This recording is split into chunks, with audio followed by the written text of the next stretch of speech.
sleep disorders one. But no, I didn't either, to be honest. Okay. It was really boring. But it is potentially something that we're going to need to know more about. Do you know why? With the popularity of certain breeds? Oh, yeah. Yes. Come on, Jeff, tell us. Oh, brachycephalics. Yeah, exactly. Yeah, it's really interesting. Like sleep apnea? Sleep? Yeah, so they develop sleep apnea and then they have a form of narcolepsy because they're so overtired chronically that they can like just nod off on the eating and things like that. It's crazy. Yeah, it's pretty wild, like to have that degree of dysfunction that, yeah, you fall asleep while you're eating your dinner. My mum used to do that thing. She's narcoleptic. Oh, okay. Yeah. It was always when she sat down for dinner and she'd just go,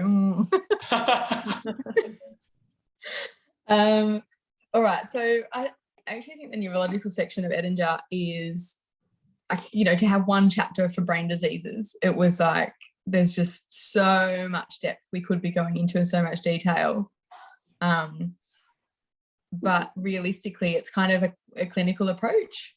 So there's sort of the 5 sections of the brain that they talk about in there in Edinger. And the symptoms that a patient presents with are going to depend what area of the brain it has lesions in. So, for example, if a patient presents with seizures, where do you localise it to? Which part of the brain? Cerebrum. Good, excellent. Forebrain, yeah. Forebrain. What about hypermetric gait and tremors? Cerebellum. You know this one? I know. Yeah, come on.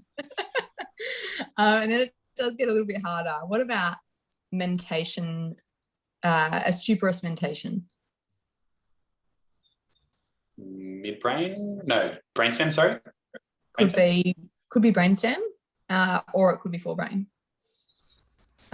So either or, and it could also be the diencephalon, which is like the pituitary gland hypothalamus kind of region.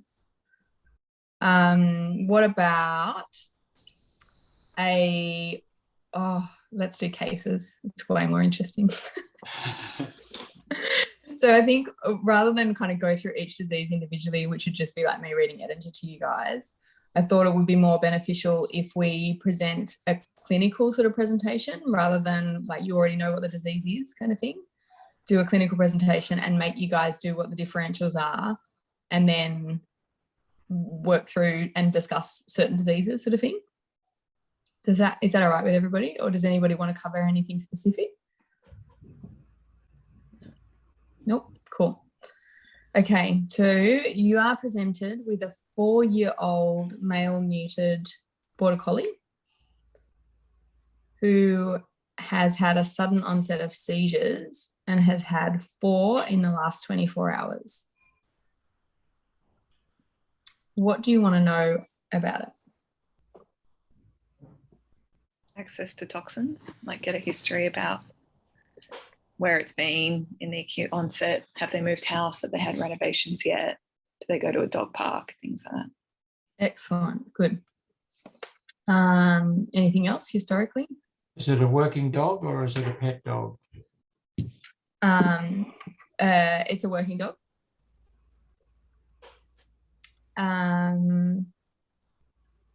It's been previously healthy, no kind of working right up until yesterday. And what do you want to know about the seizures?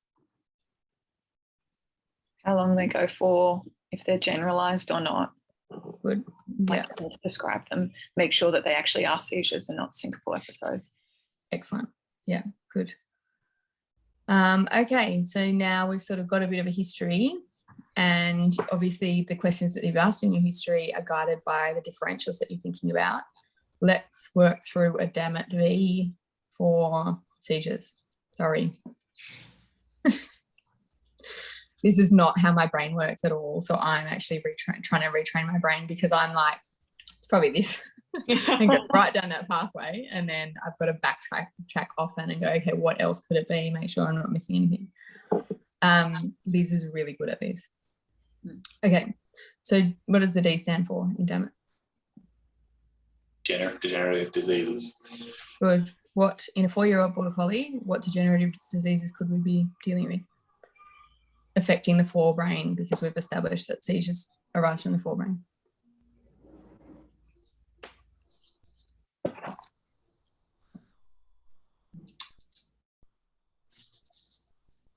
I know you read the chapter, Josh. I did read the chapter. Do you mean like the polyencephalomalacia, those kind of ones? Yes, which are caused by Like prions? no, not those ones. So degenerative would be more like storage diseases. Oh, right, like lysosomal Yeah. storage diseases. Exactly. Yes, good, Bron. Excellent. And the other ones I'm thinking of are cerebella.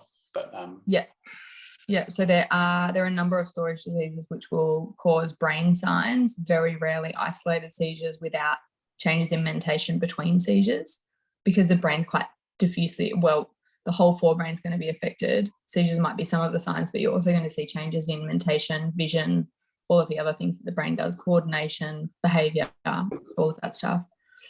So we can kind of put that pretty low on our list. Okay, moving on to A. anomalous. Yeah. It's like hydrocephalus. Good. Excellent.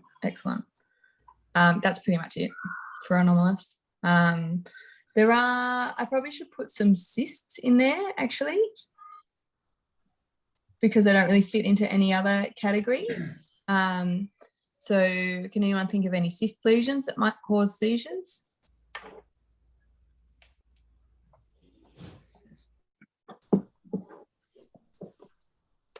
Arachnoid cyst? Oh yeah. Oh yeah.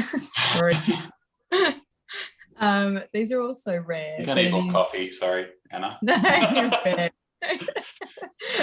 It's always a bad sign when your resident's going like this when you ask him a question. There's a couple of different types of cysts that form in the brain just developmentally. Border collie is not a typical breed for it, but theoretically any congenital or anomalous disease can develop in any breed. Not in the brain, but what breed are renowned for dermoid cysts? The spinal cord one. Like ridgebacks? Good. Yeah, exactly. Yeah. So that's one of the anomalous causes. Pretty unlikely to be progressive, like they're just kind of there. And it would be weird to start causing seizures, a cluster of seizures all of a sudden. So let's chuck that aside.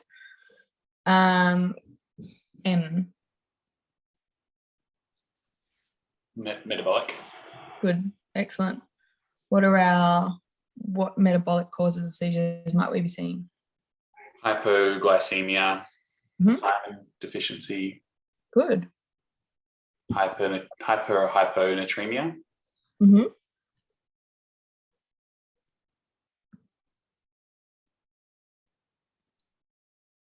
That's why I asked whether it was a working dog or not. Is the it? Americans call it Zodiac? hunting dog hypoglycemia, but it's really working dog hypoglycemia. Ah, interesting.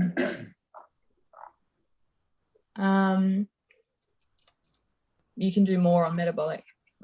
Thyroid? Good. Via what mechanism? Hypo or hyper? Hypo? Hypo. Good. Do you know why? I think I was always taught that you shouldn't blame seizures on being hypothyroid, but it was a popular thought with older vets when I graduated. But I think in the reading, I think it was still in there. I'm not sure why. They've kind of subcategorized it into a hyperlipidemia being the cause. Now, obviously, it's such a profoundly hypothyroid dog to be so profoundly affected to be having seizures. They're going to have other signs, like they're going to be bradycardic, they're going to have skin changes, they're going to have mentation changes and things like that, I would anticipate. And they more often get the myxedema coma than they do seizures. So it's never seizures in isolation with like normal, returning to normal in between. But certainly that's one of the metabolic things that should be on the list. And shunts as well. Yes. Shunting. Good. So hepatic disease we should have on our list. Can bilirubin do that as well? I know that can affect their brain at high levels, but Almost always mentation. more mentation. Yeah. But yeah, they do eventually seizure, but it's once they've been comatose for a while. you see it coming. Okay. Bit of a long shot, but congenital cardiac disease. Dog's a bit old for that, but some of them mightn't come on until then. To cause seizures, so syncopal episodes. Yeah, good, absolutely. Yeah, more likely syncopal, yeah. Yeah. So congenital or like an arrhythmia or something like that, that's maybe onset later, which has caused hypoperfusion to the brain, for sure. There's only one other metabolic one that you haven't really mentioned. Two others, actually. What about kidney disease? Yes, good. You got it. Yeah. Wasn't sure if that was another just depression one or seizures, but yeah. So I had a dog that had been normal up, according to the owner, a 4-year-old beagle who was normal. Oops, sorry. Normal up to the day before, and then presented in status. And when I went to intubate it, when it presented, its jaw bent in half. It was that's exactly what I did, Alex. Oh my God. Did your heart just sink? It was like I nearly vomited. It was really full on. And it had like renal dysplasia and had been in renal failure its entire life. Its creatinine was over 2,000, and that was its normal. So its own never detected that there was any abnormality there. And it had obviously renal secondary hyperparathyroidism and rubber jaw, that really classic rubber jaw. But it's presenting like its uremia got so severe that it presented in status. So it does actually happen. But it was not on my differential list for that dog when it presented. And it was a big surprise. Stop. Did it die? We euthanized it, yeah. Yeah, its kidneys were toast. Yeah. Its kidneys, its bones, everything was toast. Everything, exactly. Yeah, there's not much coming back from that. That's crazy. That's a case that will stick in your head forever. Forever, yeah. And it's one that you see on the list and you're like, oh, it's not uremia. Maybe it is. Yeah. Oh, cool. And the only other one is actually polycythemia, which I'm not going to push you to try and guess. Oh, like hyperviscosity syndrome. Exactly, yeah. But again, unlikely to see that in isolation, like with some other clinical signs. Okay, so we've done metabolic. What about Neoplasia.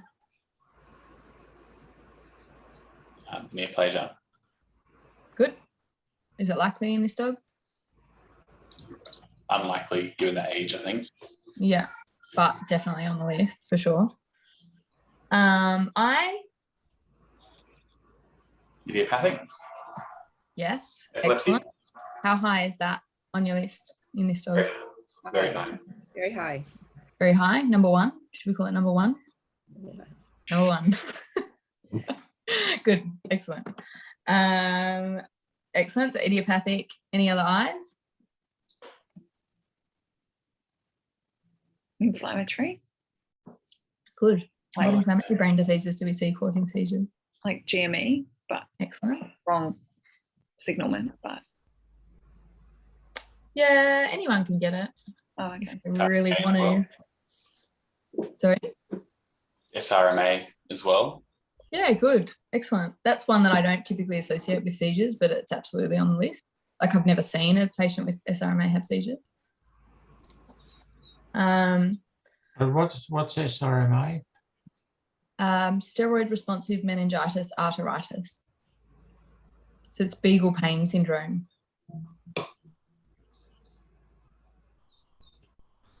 So that's the neutrophilic meningitis, and they often have polyarthropathy as well, with a systemic arteritis.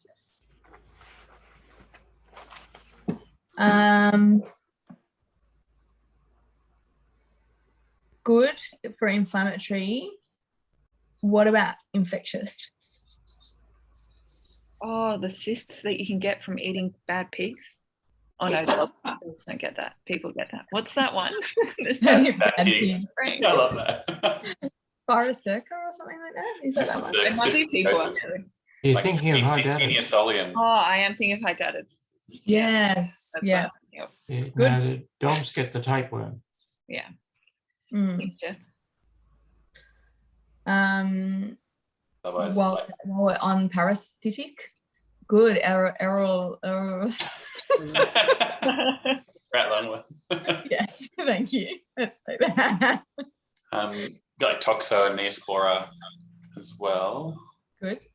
and cryptococcus. Yep. Good. How likely are toxo-neo to cause seizures? I'm not sure. Actually. Never seen it. Unlikely. They could definitely cause like meningoencephalitis for sure, which I guess could easily be associated with seizures. But Sam, that was awesome. So naughty. Rage doll I inherited from a Canadian client by accident. Yeah, so if in theory they absolutely can, but we used to test every single dog that had seizures, and now that we're doing MRIs which have like, you know, if I saw a meningoencephalitis or something more consistent with toxo-neo, then I would potentially test for it. But yeah, we should. Crypto, dogs or cats? More cats. More cats, yeah, absolutely. So cats can be so sneaky about it. They can just come in with seizures as their first presenting signs. Dogs can too, I guess, but normally there's pretty profound encephalitis and mentation changes associated with that as well. So it would be a big surprise for me if we did like a crypto, if a dog had crypto and its first presenting sign, having been a working dog, was an seizure. We once had a cat who... Crypto and her geographical distribution would be interesting, wouldn't it? Because I saw a lot more in cats in Adelaide than I'd ever seen before. Oh, interesting. Yeah, we've got a cluster. Actually, there's been a paper published in AVJ fairly recently that looks at where the cases are. Gosh, I'm thinking of rat lungworm, actually. That paper was on rat lungworm. But because it's in eucalyptus leaf litter predominantly, and in areas where there's lots of bats,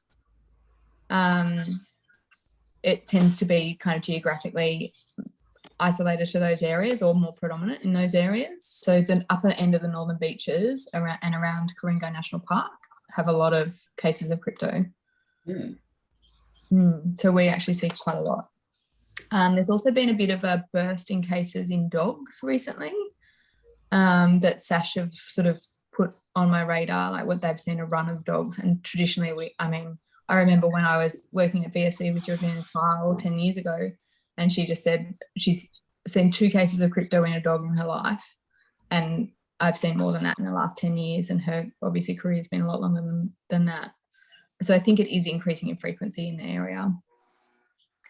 Yeah, we had a cat that presented with seizures. We MRI'd it, had a tumour right in its frontal lobe, went to surgery, pulled it out, and it was a fungal granuloma. It was crypto. That's crazy. That must have been, like, that's a quite good prognosis, right?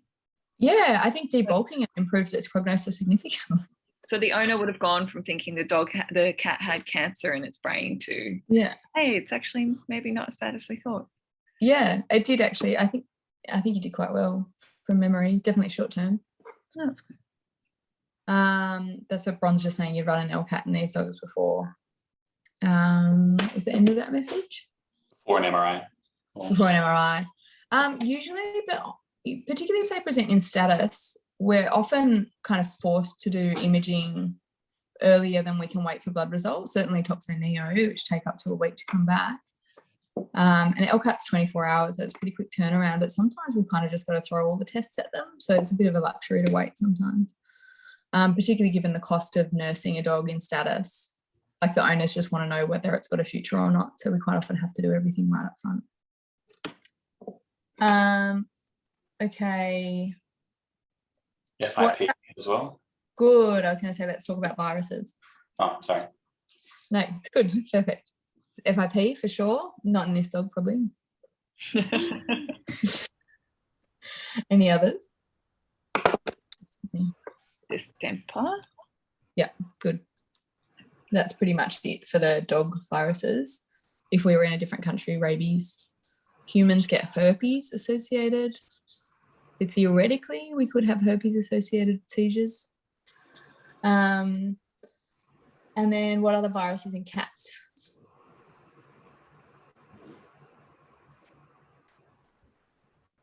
Maybe panleukopenia. It wasn't on my list, but it doesn't mean it shouldn't be on my list. It's a bit of a stretch, Anna. I don't even know. Good, Bron. FELV, FIV. Good. Excellent. So you made it through infectious and inflammatory, which are the big ones. What about T? T for Trauma. good. Working dog? Yeah. Maybe ran into a fence, kicked by a horse. Yeah, absolutely. Head trauma's got to be on the list for this one. And the other T? Toxins. Good. Excellent. What toxins will cause intermittent seizures with normal brain activity between them? Lead. If they Yeah, come back and that's have a pretty little much it. nibble, then go away and then go have another nibble. That's actually pretty much it. So all of the other ones will cause either progressive or static, or like a 1B seizure that then gets better as the toxins metabolized. Hey, Alex, what was that one? I said lead. Excellent. So what are, if so say this dog was presented in status, what toxins would we be thinking of? I'm sorry. Strychnine? Good. Organophosphate? Yep. Nail bait. Good. Metaldehyde? Yeah, absolutely. Or carbamate? Mhm. What's the antifreeze one that they get in the States? Good. I didn't think you were going to get that one. Ethylene glycol. Oh no, because we don't really see it because we don't really have antifreeze, right? Yeah, exactly. Yeah. Very common in America when they change into they winterize their cars, as they call it. They spill antifreeze all over the garage floor. It tastes good. But they I always usually wondered how they present, get it. that They makes use- much sense. yeah, they usually present in renal failure on about the third day. Yeah, so seizures, obviously, I've always associated that with renal failure, and I don't actually know what the mechanism is for it causing seizures. I don't know. Something to do with glucose metabolism. Mhm. Doesn't it? I can't remember. I honestly don't know either. And the only other one we're seeing a little bit of a run of because they've been laying it on good bronfelsia. Bronze just put in there. That's excellent. Does everyone know what bronfelsia is? No, it's the yesterday, today, and tomorrow flowers. Yeah, the purple one day, pink the next day, white the next day, or in a different order. I can't remember. But they're pretty. Google them. But when ingested, they can cause status and they always have gastrointestinal signs too. So it's something that I have on my list with status, but if they haven't had it like preceded vomiting or diarrhea, then it's much lower on my list. But obviously I'll be looking for plant material in what comes out of the colon. Yeah, I think more likely in autumn, isn't it, when the seed pods are around? And from what I remember, it can mimic organophosphate, and there's one or two other poisons it can mimic. Oh, right. Okay. In the symptoms it causes. Yeah, that's right. Yeah. Yeah, I increased the awareness for that particular poisoning when I asked it on on the emergency medicine exams one year. No one knew anything about it, but the following year they did. Perfect. You've done a service to the veterinary community and its patients. The other one we see, it's pretty spectacular. This dog has not got a 1080 toxicity, but obviously 1080 can cause seizures as well. The only one that I had on my list that we hadn't mentioned. What about things like, where would heat stroke or toxins that cause hypothermia leading to seizures? Is that a thing? That's a Like if they're where would it fall under? Yeah. I don't know what the mechanism of seizures is with hypothermia. I don't, is it a thing? I feel like it's, I don't know actually if it is. Yeah, I mean, I would probably think it's cell death because of overheating and edema associated with that, because when the cells rupture, all of the, like, obviously there's, you get edema, cell edema. Yeah, I don't know. Sorry. No. But yeah, I don't know where it would fit either. Let's talk about vascular, which it might be, because typically these dogs have DIC. So that's one of the potential causes of seizures, is little microthrombi going to the brain. What other vascular events do we see in the brain? Bridge, or like a coagulopathy. Yep. Excellent. So what would we call a bleed, a brain bleed? Possibly hemorrhagic stroke. Excellent. And what's the other kind of stroke? Ischemic.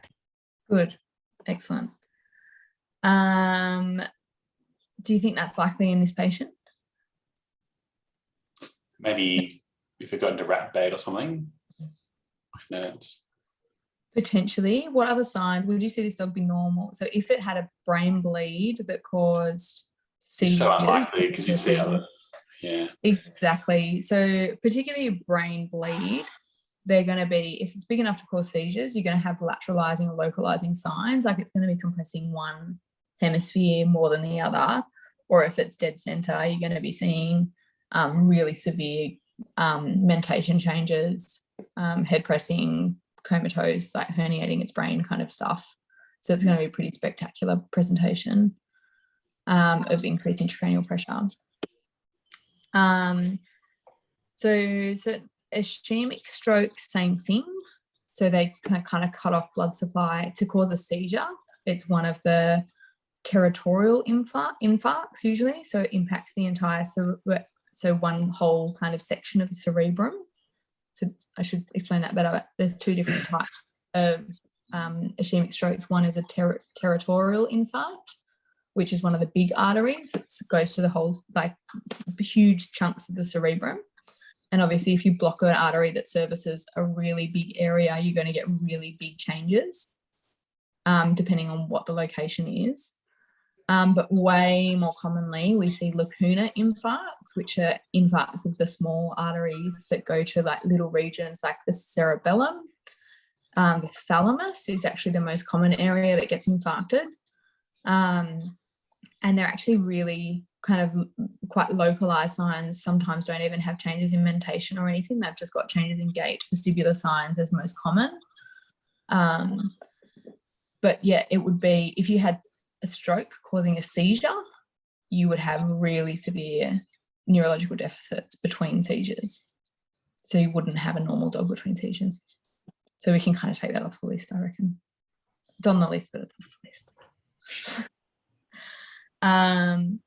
Okay, so we've gone through all our differentials. Thank you for doing that. Sorry, it's painful. What are you going to do next? Bloods, good. Let's rule out all the metabolic things. Bloods and urine at the same time.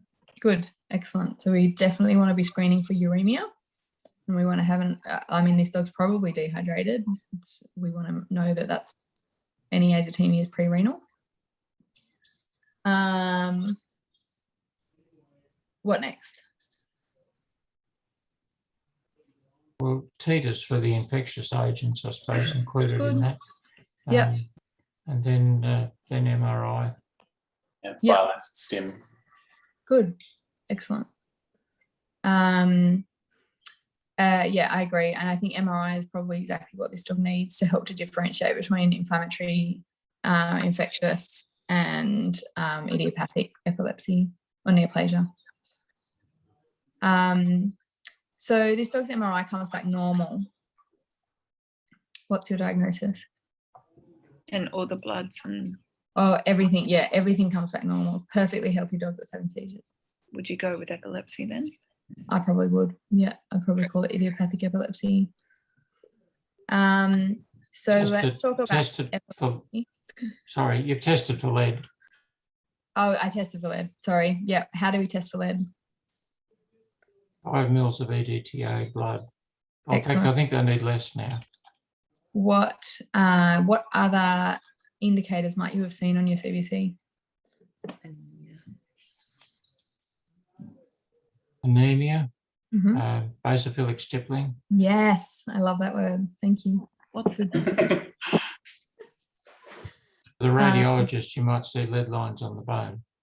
really? Oh, that's cool. That's super cool.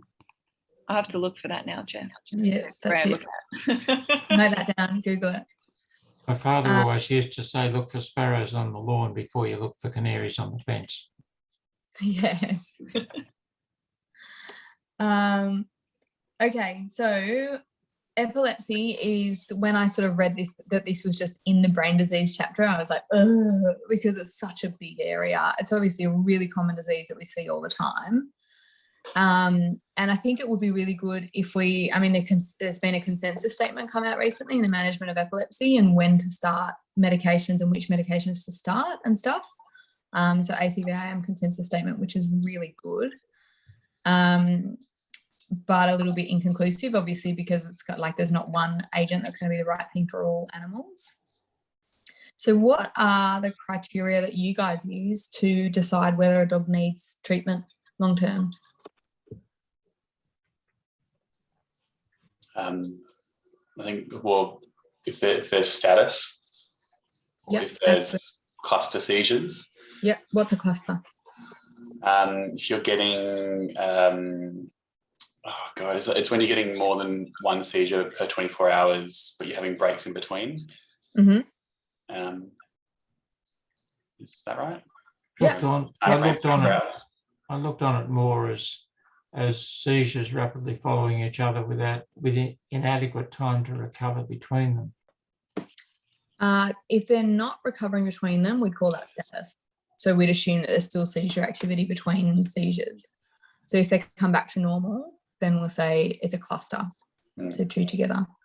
So that's the key differentiator there is that they've returned to completely normal mentation and then they've had another seizure. So what I described only you'd call status, was it? Yeah, status epilepticus. Yeah. Cluster more than 2 per 24 hours.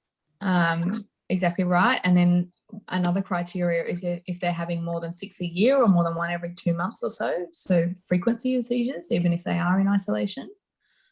And then Bronze also put the duration of seizures as an important thing. So obviously, if a dog's had one seizure that lasted 20 minutes, you've got to avoid further seizures. If it's had one seizure that lasted 30 seconds and it was totally fine afterwards, then we can kind of wait and see. And the other criteria I talk to people about is how long, what's their lifestyle like? Is the dog on their own for 16 hours a day most days? How observed are they? Do they live on a houseboat? Do they have a lot of stairs, which might be, if a dog has a seizure at the top of a flight of stairs? Do they live on a cliff edge? What's the environment like? Can the dog have a fall, which might be life-threatening if it has a seizure in the wrong spot? And then I'm more proactive with anti-seizure medication. So what's your first medication that you use to discharge, like not to manage status, but to discharge an animal? You go phenobarb. Yeah, me too. Does anybody use anything else? There's no right or wrong, like consensus statement wasn't. No, other people use like imepatone. That became quite fashionable for a bit. Is that Pexion? Pexion. Yeah. It was very trendy. Why would you use Pexion over phenobarb? You don't need to monitor the phenobarb levels. Yeah. Yep. Might come in for regular bloods. Or... Yeah. Side effects? There's less side effects. Yeah. Good. So which side effects are less common with imepitoin? Bron's just said hepatic. Yep. And there's one more. I think they still get PPD and sedate with it, I thought. But yeah, I'm not sure. I agree. I think they still get the sedation effects in that early period of dosing. PPD.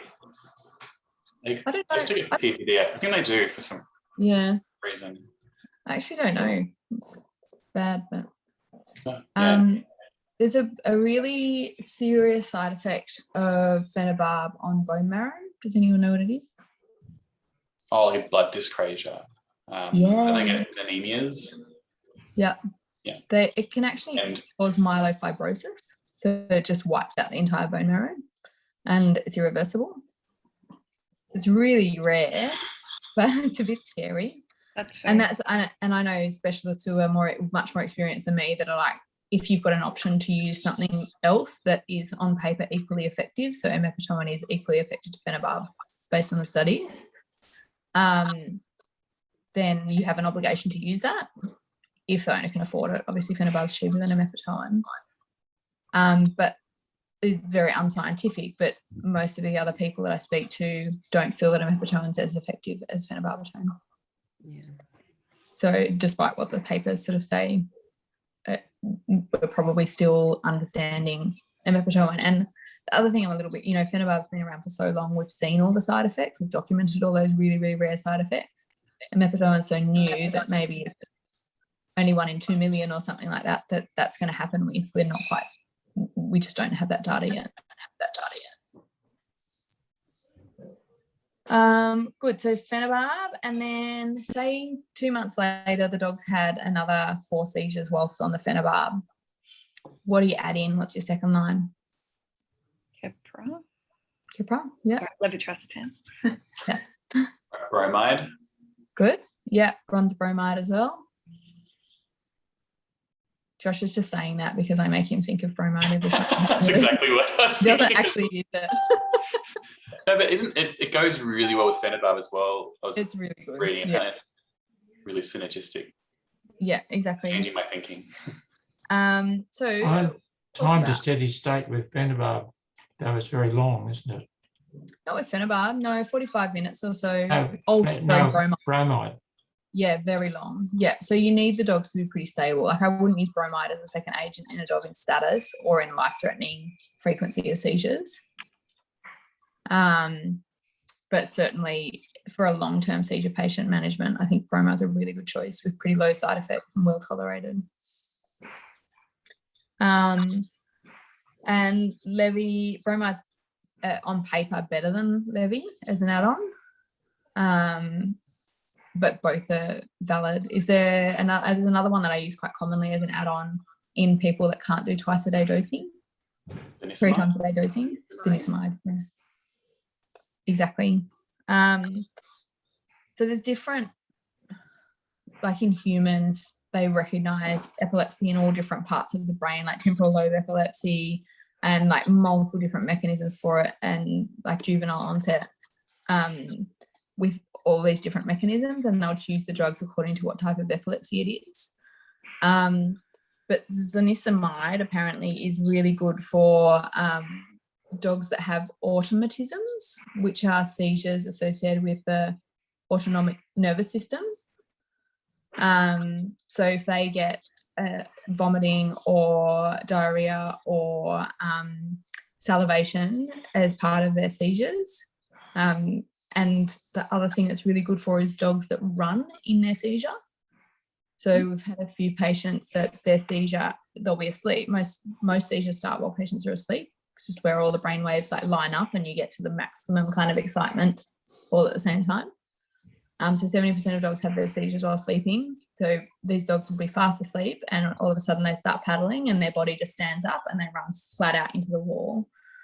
It's quite spectacular, and zonisamide is supposed to be better than the other add-ons for that specific type of seizure for some reason. But that's about as far as we've gotten in terms of treating for specific types of epilepsy. All right, so we've covered one disease and we're 45 minutes in. Does anybody have anything else that they want to talk about? Because we can probably just cover one more disease quickly. Anna? Yeah. Can I just briefly bring up a case from Nev's from last week? Yeah, great. Because I don't think I'd ever seen this ever in my career, but a 4-year-old male neutered Jack Russell presented from referring vet with a platelet count of 0 and not anemic and lots of petechia. And he seemed a little bit quiet, but fairly mentally normal. But I think in retrospect, they had mentioned that his eyes looked a little bit squinty. Ooh. And like just a little bit like this. And I think that they probably did look that way. And then a couple hours after he came in, I didn't get to see it, but he had some sort of like a focal seizure type event, which seemed to be more on one side of the body. And then a couple hours after that, he had a generalized seizure. And then my understanding is in the morning he died. Right. And I wasn't sure if it was that he was seizing from a vascular event from the thrombocytopenia, or if there was if the thrombocytopenia was secondary to some sort of meningitis type thing. I didn't know which was the primary problem. Yeah. The neurological problem or the bleeding problem. Was there any comment when you looked at it on the change in mentation in him over the course of the night? Did he deteriorate as far as his alertness between seizures and things? In the times that I checked and that I was still there, I would say that he was awake, but less aware. Yeah. Okay. So I would say almost certainly he had a brain bleed. So let's talk about what happens when you've got a progressive increase in intracranial pressure, which is what essentially happens with a brain bleed. So first thing will be, depends a little bit in the location where the bleed arose. So if it's in the ventricular system or if it's peripheral and causing compression of one side, often you'll have long tract signs. So proprioceptive deficits on the contralateral side. Do you know if anyone checked his CPs or placing reflexes? Sorry. They were normal at presentation. I'm not sure later on though. Yeah, okay. So that's a nice thing to help you lateralize and localize, is to sequentially do long tract, screen for long tract signs. Are there any menace deficits? Not on presentation. Okay. But then perhaps later on. Maybe later on. Yeah. Okay. So as the bleed starts to take up more space, it obviously can cause seizures, but it will, in between those seizure activities, will be causing a really profound change in mentation, which I just think is really hard to judge in a hospital setting. But there's the Glasgow Coma Scale. That's a really, sorry? I know of it. You know of it. It's a really good thing in patients where you're suspicious of like a brain bleed or something that might be progressive. It's a really good thing to really objectify your like neurological assessment and what their status is, and then you can sort of say, okay, I'm worried about this one, it's deteriorating, let's do this scale every 2 hours, and you can plot that the score is improving or deteriorating. And I don't know what you would have done in this, what you can do sort of overnight in this patient, but I think that Tom gave the dog mannitol and Keppra. Yep. And then after the transfer in the morning, it died on its own. Right. Okay. Oh, it got transferred back to the regular vet. No, Did it? in like Oh, it's, yeah, right. In the clinic. I'm not sure what hour it passed away as to who Yeah. was for it. Yeah. And that's the other thing. Often you're doing kind of mentation checks and you've administered anti-epileptic drugs, and the mentation's going to be, they're going to be sedated, aren't they? So it does make it hard. So what happens when you've got a space is sort of increasing intracranial pressure progressively? What happens to the brain? Get squashed. Where does it go? Out the At the back. back. Out the back. Brain and Exactly. Yeah. So you start with signs that localize to the location of the bleed, but then you start to get signs of depression, mentation changes associated with compression of the brainstem. And then you start to get what's the big sign that you'd look for that a patient's kind of herniating other than mentation, which is the big one? Bradycardia, hypertension. Yeah, that'll happen before they're herniating. So just when they've got increased intracranial pressure. But it's Cushing's reflex. beg your pardon? The Cushing's reflex. Yeah. Which is that hypertension bradycardia. They lose their physiological nystagmus. Good. Why? I think because they're in their brain. I think it's because their brainstem. Oh no, sorry, the cerebellum gets so squished through the hole. I think it just stops working. Which nerve manages the extraocular muscles for the physiologic nystagmus?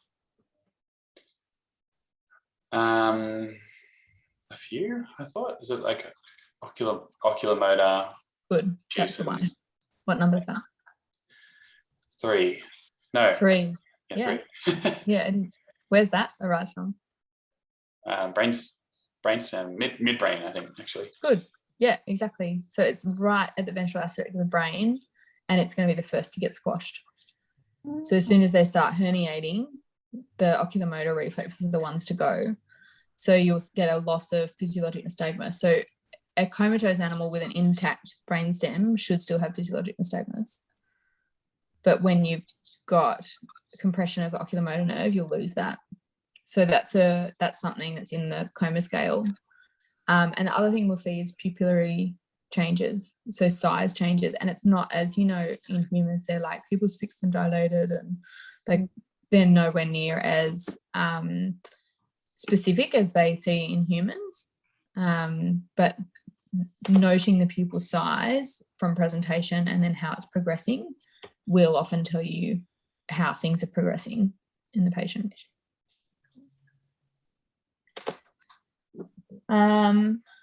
Okay. Mannitol, was that the right thing to do? Isn't it a bit debated with bleeding? It's Yeah. interesting conversation.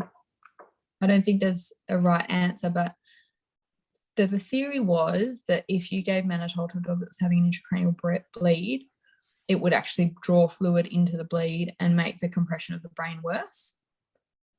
But if you think about a bleed, like the pressure in the artery is whatever, 120, whatever it is, and then you're accumulating pressure outside the bleed to the point that it's compressing the artery, and it's not like you've got heaps of blood like circulating into this hematoma. You've got the artery compressed by the hematoma, so there's not much blood going back into the hematoma. It's just tiny little bits.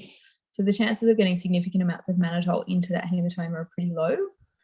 So they've changed their tune from, well, certainly the last reference I read, and that just might be one person's opinion, in that mannitol is not contraindicated and may have benefits to decrease the swelling around that bleed.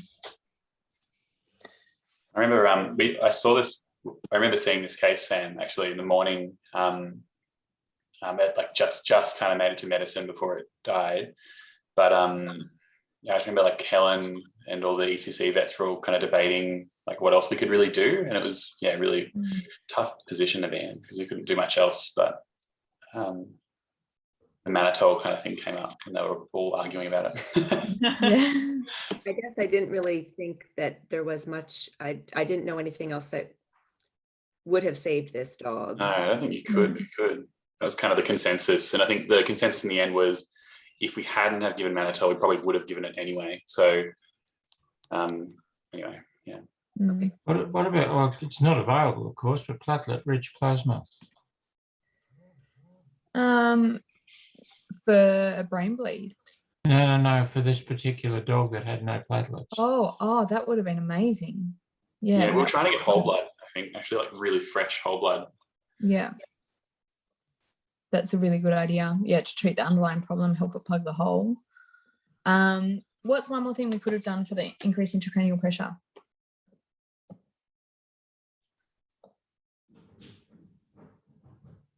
In humans, they refine the skull. I'm not sure that that's Oh, such yeah. a procedure in dogs because they usually Yeah. don't bleed in an accessible place, as I understand it. Yeah, I mean, in a human, they give platelet-rich plasma and then they can drill holes in the skull all they want, but this dog would have bled to death for sure. So the other thing that you can do is actually hyperventilate patients like this. Oh, Why? Oh, right. Yeah. Decreases CO2. So, and I think that's got to do with like perfusion pressures in the brain. I just remember that. Yeah. Good. I can't remember the partial pressures, whatever it is. Yeah. So hypocapnia causes vasoconstriction. So it decreases blood flow to the brain and therefore decreases bleeding. Sorry, Bernice just said something. Once you have that much bleeding, I don't think you can recover. Hemorrhagic strokes are catastrophic, right? Depends on the size, Bron. So if they cause brain herniation, absolutely, it's done. But yeah, if you can, so hyperventilation causes hypocapnia, which causes vasoconstriction, which decreases blood supply to the brain, theoretically then decreases the amount of space that the vascular contents is taking up in the brain and then decreases the intracranial pressure that way, but also decreases risk of bleeding. What's the risk of decreasing cerebral perfusion in a patient whose brain is already kind of, there's no good outcome here. Yeah. And the other thing you could potentially do is decrease blood pressure. But again, in doing that, often these patients are hypertensive to maintain their cerebral perfusion.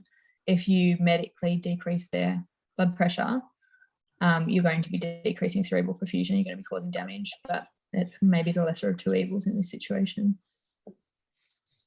I'd seen studies where they considered that hypertonic saline was as effective as mannitol. What's your opinion, Anna? Yeah, I think it is, particularly for cerebral edema. I think they're even more effective, I think, was the current kind of trend in emergency medicine amongst our emergency vets anyway. I'm in my comfort zone with mannitol still. I just know the dose off the top of my head, and that's what I tend to comes out of my mouth in an emergency situation rather than hypertonic saline. So I'm just waiting for Josh to start telling me what the dose of hypertonic saline is. Thankfully, we don't deal with it too much. 4 mils per kilo given over about 10 minutes, Anna. Is it? Okay, I'll remember that next time. I still probably won't come out of my mouth, but 4 mils per kilo. All right, well, I think we should probably wrap up, and I apologise that we didn't get through that much, but if you've got any specific questions on brain disease stuff, then let me know. But we will do vestibular disease next fortnight and something else. Thank you. No worries. Nice to see you all. bye. Awesome. Thank you, Anna. Thanks, everyone.